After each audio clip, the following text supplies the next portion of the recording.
¿Qué tal, collacios, collacies? ¿Cómo estáis?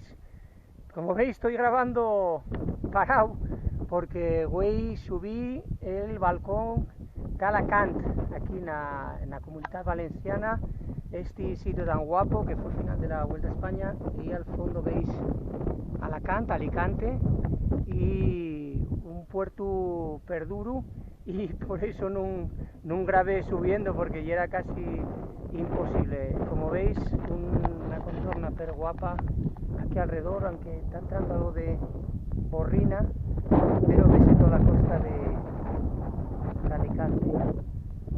Pues más nada, otro puerto más guapo, el balcón de Alacant. Venga, talleu.